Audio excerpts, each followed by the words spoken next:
Driftborn, the last seed of Earth. My grandfather used to tell me stories about a place called the Blue. He spoke of it with a reverence usually reserved for gods. He said it was a world where the water wasn't recycled through 1,000 rusted filters, where the air didn't taste like ozone and old socks, and where you could walk for miles in one direction without hitting a pressurized bulkhead. He called it Earth.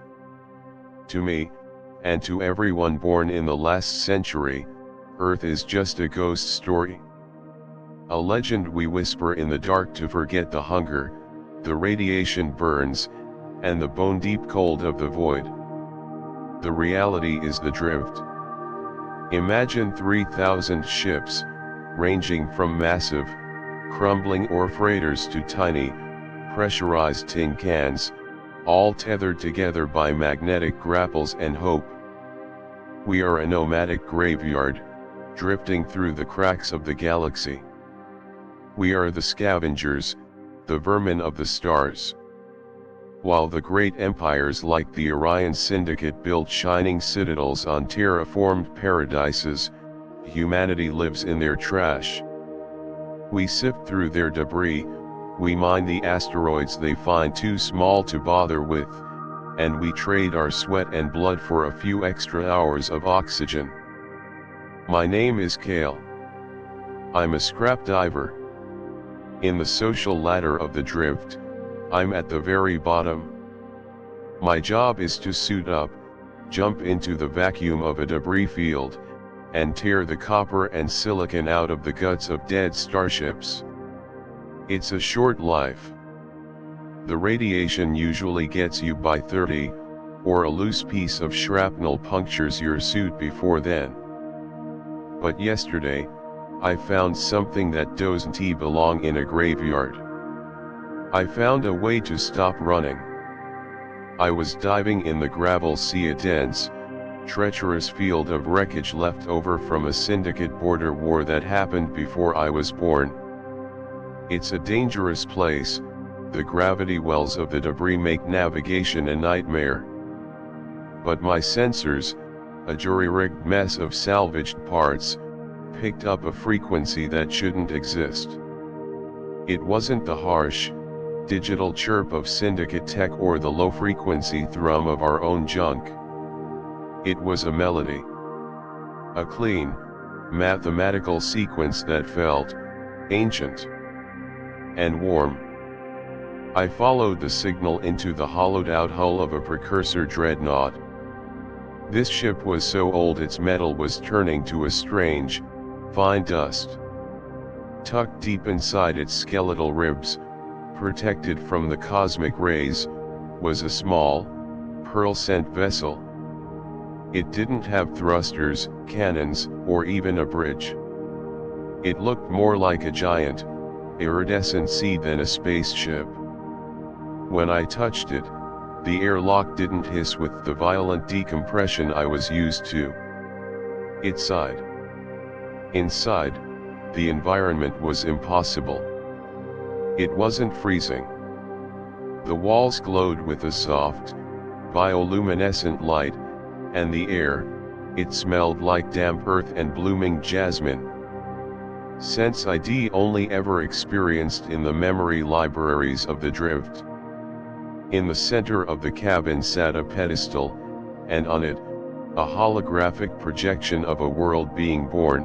I realized then what I was looking at. This was a seed ship. The Precursors, the race that walked the stars before everyone else, didn't just build empires, they built life. This ship was a planetary restorer. It had the power to take any barren rock, any dead, poisoned moon, and turn it into a lush, breathable paradise in a matter of days. I stood there, my breath fogging my cracked helmet, and for the first time in my life, I felt something other than the urge to survive. I felt a sense of ownership. I could bring the blue back. I could give the 3 million souls in the drift a place where they didn't have to fear the next hull breach. But in the drift, silence is a luxury you can't afford. Hope is a loud signal, and I wasn't the only one listening. Within an hour of my discovery, the Syndicate peacekeepers arrived. They don't care about gardens, they care about monopolies. To the Syndicate, a planet that provides free food and air is a threat to their business model. They sell the atmosphere. They lease the soil. Scrapper vessel Copperhead, a voice boomed over the wideband. It was smooth, cold, and dripping with unearned authority. Commander Vax of the Syndicate. You are in possession of restricted precursor salvage. Power down your engines and prepare to be boarded. Any attempt to flee will result in the immediate vaporization of your vessel. I looked at the Seed-Ship, then back at the sensors showing the ragtag fleet of the drift. We have no army. We have no shields. We are a collection of cast-offs. Kael, get out of there. The voice of Captain Muna crackled in my ear. She's the closest thing I have to a mother, a woman who has survived 3 fleet purges by being smarter than the predators. They'll kill you for that ship, kid. Just leave it. The drift can't take another war. Muna, I whispered, my hand resting on the smooth, warm hull of the Seed. We've been living in their shadow for 100 years. We've been driftborn long enough.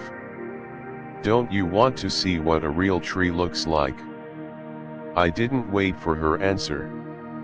I slammed the magnets to full power, tethering the Seed-Ship to the Copperhead, and burned my thrusters toward the vortex, a localized black hole that the Syndicate usually avoids. The next 6 hours were a masterclass in desperation. The Copperhead is a hauler, not a racer. She groaned and shrieked as I pushed her reactor into the red. Behind me, 3 Syndicate interceptors wove through the debris like sharks. They weren't firing to kill, not yet. They wanted the prize intact. I led them through the tailings, a region of space filled with the toxic, metallic exhaust of ancient mining colonies. I knew every hidden pocket of gas, every magnetic anomaly that would scramble their high-tech sensors. But Vax was persistent. He was closing the gap.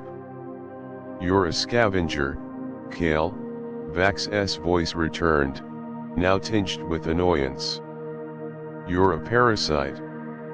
You don't have the right to handle something this pure. Give it to us, and I'll grant your fleet a Class 4 trade license. Your people will have real food for a generation. Think of the children in the drift, Kael. Are you willing to let them starve for a dream? It was a tempting lie. But that's all it was. A Syndicate promise is written in disappearing ink. I am thinking of them, I replied, weaving between the ribs of a shattered freighter. That's why I'm not letting you turn our future into a subscription service. I signaled the drift. We don't have weapons, but we have numbers. And we have mirrors. Thousands of small, scout ships, the mosquitoes of the drift, emerged from the shadows of the asteroids. These weren't warships. They were scavengers, like me. But each one carried a massive, polished sheet of solar collecting plating. As I led Vax's squadron into the center of the debris field, the driftborn fleet moved with a synchronization that only comes from a century of living in close quarters. They formed a massive, parabolic arc, miles wide. They caught the light of the distant sun and focused it, a spear of pure, white heat, directly onto the Syndicate ships. The darkness of space was erased.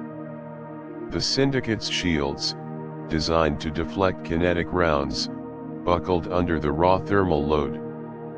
Their sleek black hulls began to glow a dull red. They had to break formation. They had to choose the prize or their lives. I didn't wait to see their decision. I released the Seed-Ship, not toward the Syndicate, but into the gravity well of Cinder 7, a planet stripped to its core by Syndicate mining operations. It was a dead, gray rock. As the Seed-Ship hit the thin, poisoned atmosphere, it didn't burn. It bloomed. From the cockpit of the Copperhead, I watched the impossible happen. The pearl-sent ship shattered into billions of glowing spores. They rained down on the cinder world like a storm of falling stars. Within minutes, the gray dust began to shift. Emerald green spread across the craters like a wildfire of life. I saw massive clouds forming, swirling into a thick, breathable atmosphere. The Syndicate ships, their sensors blinded and hulls warped, could only watch as the worthless rock turned into a jewel. "This is Kael to the drift," I broadcasted, my voice shaking with a mix of exhaustion and awe. "The gates are open. This is no longer Cinder 7. This is New Sol. And for the first time in our lives, we are home." We started this journey in the cramped, recycled air of the drift, a place where humanity was nothing more than a ghost of its former glory. We saw how Kael, a man who spent his life tearing things apart, finally found the one thing worth putting together. The story of the Driftborn is a reminder that no matter how far we wander, no matter how much we are treated as vermin, the spark of Earth, the desire for a home, is something that can never be fully extinguished. They found their blue in the most unlikely of places, and they did it by standing together against the giants. If you felt the tension of the gravel sea and the hope of New Sol in today's story, please show your support by hitting the like button. It helps our signal reach further into the void. To join our growing fleet and be the first to hear our next transmission from the edges of space, make sure to subscribe and hit the notification bell. And if you're not ready to land just yet, I've got another incredible sci-fi journey waiting for you. Just click on the suggested video on your screen to continue exploring the wonders and terrors of the universe. Thank you for being part of the drift today. It's been an honor to tell this story for you. Keep your sensors sharp, your spirit free, and as always, watch the stars. Goodbye for now.